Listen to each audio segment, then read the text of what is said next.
Beberapa kumpulan video komentar netizen terhadap langkah yang diambil oleh Paslon 01 Amin untuk mengajukan dugaan kecurangan dalam proses pemilu 2024 ke Mahkamah Konstitusi. Mas Anies, masih mengenai dosa Anda sebagai Gubernur DKI Jakarta. Naturalisasi dan normalisasi. Ini nggak selesai-selesai. Anda menolak normalisasi dan mengatakan alternatif yang benar adalah naturalisasi. Pertama, orang-orang menertawakan karena apa bedanya. Anda menjelaskan, saya pernah lihat bahwa contohnya adalah Singapura, tapi masyarakat tidak bisa memahami apa yang Anda jelaskan. Tapi yang menarik lagi, orang bertanya, oke, kita sepakat naturalisasi, tapi apa yang dilakukan oleh Gubernur Anies Baswedan untuk naturalisasi? Mana buktinya? Kami melihat begini, bahwa di perjalanan bangsa kita ini ke depan, kita harus makin ramah lingkungan. Itu tidak ada pilihan. Oke. Kita harus bergerak ke arah sana. Sebisa mungkin, semua pendekatan kita dari mulai transportasi sampai urusan sungai, itu mengandalkan kepada pendekatan yang ramah lingkungan. Itu prinsip yang kita pegang. Bukan hanya urusan sungai, semuanya. Nah, ketika sampai pada sungai, ada pendekatan yang sudah lama digunakan, betonisasi. Dibuatkan beton kanan kiri. Kanal, itu juga di Eropa dilakukan 60-an, 70-an, 80-an. Kanal-kanal itu bentuknya beton. Nah, saya sampaikan ke depan, kita tidak bisa terus hanya begini. Justru kita harus mendekatin sebuah pendekatan yang lebih alami. Nah, di dalam konteks Jakarta, ada tempat-tempat yang memang tidak bisa digunakan selain beton. Tempat yang kanan kirinya sudah padat penduduk, tempat yang sudah ketat, ya memang harus menggunakan beton. Ya nggak apa-apa, itu dilakukan. Tapi tempat yang di situ justru lahannya masih memungkinkan untuk dijaga ekosistem sungainya, dijaga, jangan dijadikan beton. Saya beri contoh, Sungai Ciliwung misalnya. Sungai Ciliwung yang sudah di kawasan perkotaan sudah ketat, ya mau tidak mau harus pakai beton di situ. Tapi kawasan yang masih hijau, Anda perhatikan, Bang, seperti Condet, dari mulai Kalibata sampai Simatupang, itu kawasan yang masih hijau semua, kawasan yang masih alamiah. Ini harus dijaga sebagai kawasan yang natural. Jadi visinya itu bagaimana kota ini menjadi kota yang layak hidup bagi seluruh makhluknya, bukan hanya manusia, termasuk ikannya, termasuk makhluk-makhluk yang hidup di dalam ekosistem sungai. Itulah yang disebut sebagai konsep naturalisasi. Dengan pemikiran seperti ini, orang kemudian melihat Anda nggak melakukan apa-apa. Anda mendiamkan aja semua itu. Enggak juga kalau itu. Apa yang Anda lakukan untuk naturalisasi? Jadi, misalnya sebagai contoh ya, program-program yang sudah berjalan dari sebelum saya nih. Contoh, Sodetan Ciliwung tuh yang sering jadi yang Anda tolak itu. Sodetan Ciliwung. Tidak, itu malah kita yang melaksanakan. Sekarang dilaksanakan, katanya Anda abaikan, Anda tidak laksanakan, sehingga semua mandek di zaman Anda. Dan Anda, tanda kutip, dipermalukan, tanda kutip ya. Dengan semua apa yang Anda tidak kerjakan, sekarang dikerjakan. Normalisasi Sodetan Ciliwung. Jadi Anda dianggap menghambat upaya untuk mengurangi banjir di Jakarta. Jadi Sodetan Ciliwung itu mandek bertahun-tahun. Ketika saya mulai bertugas di 2017, proyek itu nggak ada statusnya, berhenti. Kemudian saya datang ke kampung Bidara Cina. Pada waktu itu semua bilang jangan Pak, datang ke sana warga itu marah sama Pemprov. Enggak, saya mau datang ketemu. Saya datang jam 10 malam Bang, hanya berdua, saya dengan satu orang staf. Ketemu dengan seluruh warga di sana. Wih, marah semua warga itu pada pemerintah. A, B, C, D, F, G. Saya bilang, saya mau bicara di sini, mau bicara solusi. Percaya, kita mau bicara satu-satu sampai akhirnya proses pengukuran tanah bisa dilakukan. Sampai akhirnya proses pembebasan lahan bisa dilakukan. Itu terjadi Bang, ketika saya bertugas. Dan saya bicara dengan warga. Saya mendatangi warga. Sebelumnya kalau lurah datang sama datang disambut pakai parang Bang. Boleh dicek gitu. Dan ketika saya datang mereka nggak sambut dengan parang. Mereka terima gubernur mau datang. Ketemu. Saya nggak bawa aparat sama sekali, cuma berdua. proses itu kemudian berjalan. Dari situlah kemudian mulai pembangunan itu bisa dilaksanakan. Bahkan ada gugatan-gugatan di pengadilan yang kemudian saya sampaikan kita nggak usah banding. Itu bukan hanya kasus di sini Bang, beberapa kasus lain nggak usah banding. Supaya proyek-proyek kita bisa jalan. Nah, ketika saya selesai bertugas di bulan Oktober 2022, Sodetan Ciliwung sudah selesai 50%. Itu fakta Bang. Gak mungkin bisa Sodetan Ciliwung selesai 50% kalau gak ada pembebasan lahan, gak ada proses bicara dengan warga, tidak ada proses pengukuran. Nah itu semua dikerjakan. Nah ini kan jenis pekerjaan sunyi Bang. Pekerjaan yang ramai itu kan peresmian Bang. Ini pekerjaan-pekerjaan yang tidak terlihat, itu dikerjakan. Tidak bisa kemudian mendadak. Setelah saya selesai dalam 2 bulan jadi. Ini simsalabim. Itu Bandung Bondowoso yang bisa berbicara tentang Jakarta yang dulu di dalam kolonialisme, Jakarta dijajah. Pribumi sama sekali tidak ada. Ini bicara tentang pasal. Mereka yang tidak percaya dengan penjelasan Anda ini, ya, karena Anda dibilang gubernur yang pandai mengolah kata.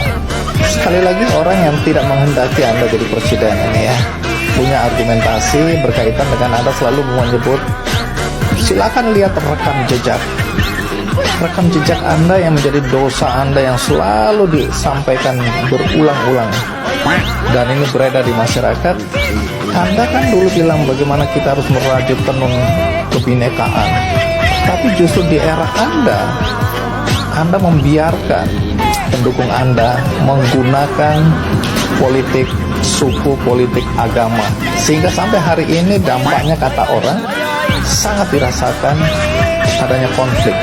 Bahkan ada yang bilang kadrun, ada yang bilang kecebong dan seterusnya. Itu gara-gara Anda. Satu lagi klarifikasi mengenai apa yang Anda lakukan melalui rekam jejak Anda ketika kampanye, karena ini juga selalu menjadi dosa Anda ya, yaitu ketika Anda membiarkan pendukung Anda ya menggunakan isu agama ini. Anda tidak pernah melarang, bahkan di masjid-masjid ada tulisannya tidak mau mensolatkan orang-orang yang memilih pemimpin yang non-muslim. Anda diam aja tuh. Jadi Anda membiarkan sebenarnya keadaan ini dan Anda mengambil manfaat dari situasi yang menguntungkan Anda ini. Ini berbahaya sekali. Anda memecah belah umat dan Anda mengambil manfaat dari situasi yang menguntungkan Anda ini. Syukur 5 tahun Tuhan izinkan kasih ke orang yang pintar ngomong tuh kerja. Coba kalau kita bayangkan gitu ya, kalau kemarin saya masih jadi gubernur, ini saya udah turun ini. Tapi yang pintar ngomong itu dikira orang hebat kan? Ini lebih berbahaya tahun 2024. Kalau mau nguji karakter sejati seseorang, kasih dia kekuasaan, langsung ketahuan karakternya.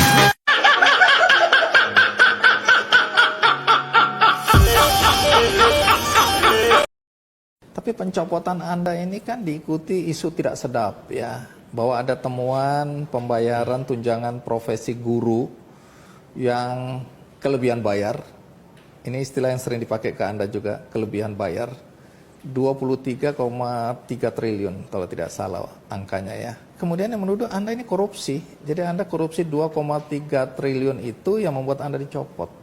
Justru itu adalah surat dari kami kepada Kementerian Keuangan menyatakan bahwa ada begitu banyak uang ditransfer kepada guru yang gurunya nggak ada.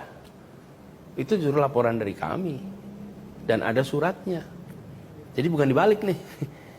Jadi dan itu bukan dari Kemdikbud, itu dari Kementerian Keuangan yang ditransfer langsung ke daerah kepada guru yang kita lihat ini bermasalah. Malah kita laporkan.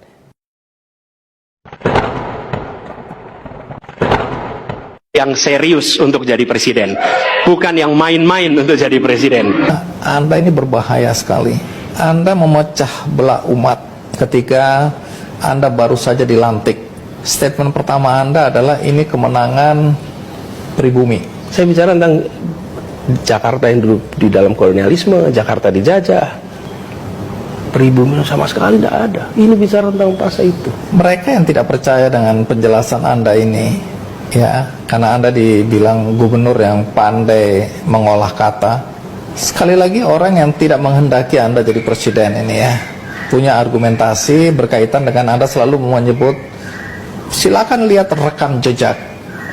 Rekam jejak Anda yang menjadi dosa Anda yang selalu disampaikan berulang-ulang. Dan ini beredar di masyarakat. Anda kan dulu bilang bagaimana kita harus merajut tenun kebinekaan.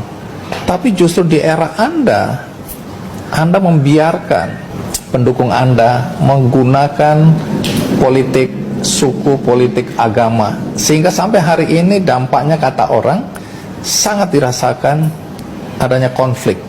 Bahkan ada yang bilang kadrun, ada yang bilang kecebong, dan seterusnya. Itu gara-gara Anda. Satu lagi klarifikasi mengenai apa yang Anda lakukan melalui rekam jejak Anda ketika kampanye. Karena ini juga selalu menjadi dosa Anda ya. Yaitu ketika Anda membiarkan pendukung Anda ya menggunakan isu agama ini. Anda tidak pernah melarang, bahkan di masjid-masjid ada tulisannya tidak mau mensolatkan orang-orang yang memilih pemimpin yang non-muslim.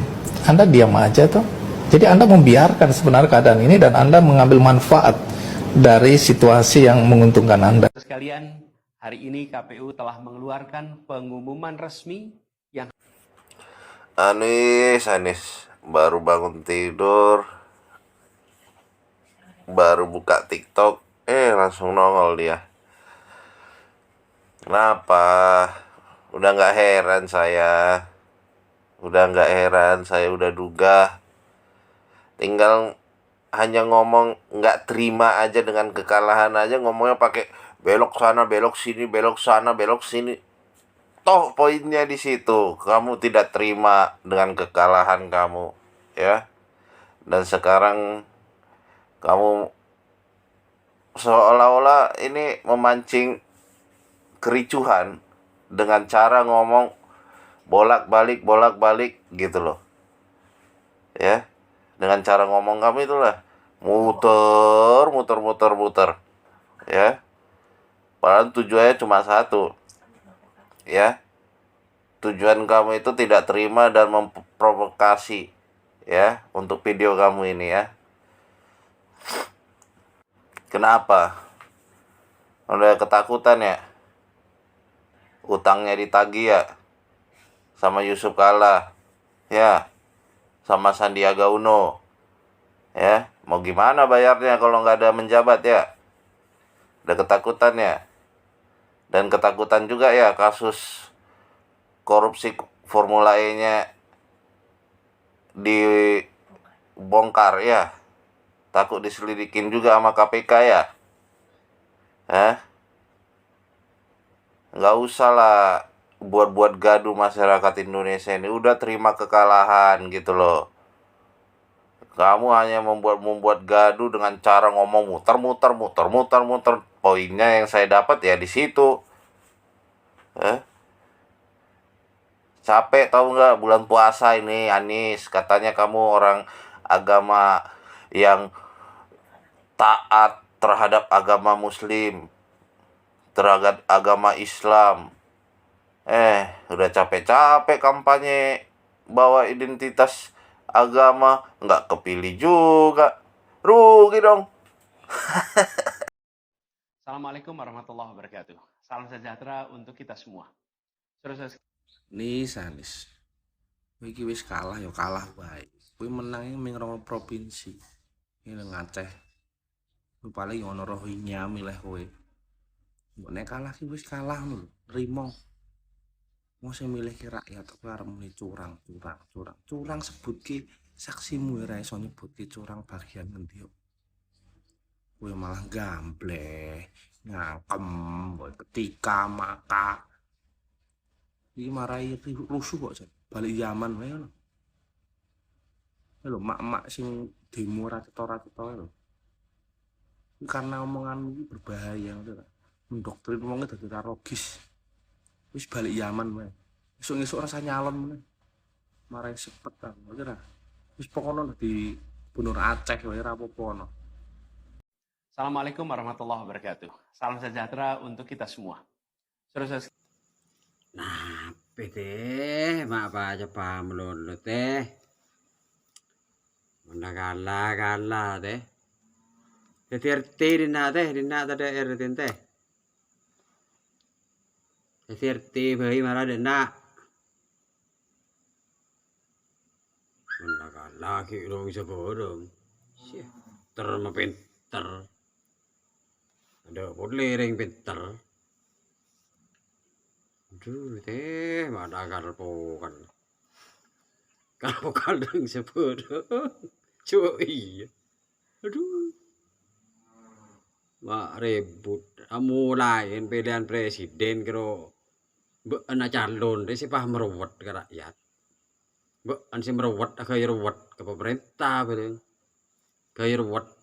pemilihan, proses itu tidak kalah penting daripada hasilnya. Dan hasilnya kowe kalah, kakek ngomong. Dalam sebuah pemilihan, proses itu tidak kalah penting daripada hasil. Ya Pak, saya sangat setuju dengan statement Bapak seperti ini. Tapi Bapak juga harus tahu bahwa hasil yang disampaikan oleh KPU itu sudah melewati proses yang begitu panjang, bukan tanpa proses. Masa iya Bapak nggak tahu, atau pura-pura nggak tahu, atau nggak mau tahu? Aduh Pak, terima aja Pak, lego lah Pak. Semoga Bapak sehat-sehat selalu dan jadi lebih baik. KPU telah mengeluarkan pengumuman resmi yang hasilnya dalam versi Ilmu abah abangku, walau menangnya cuma 2 provinsi, tapi masih tetap optimis menang. Mimpi padam abangku. Bung Hatta, kondisinya sedang tidak baik-baik saja.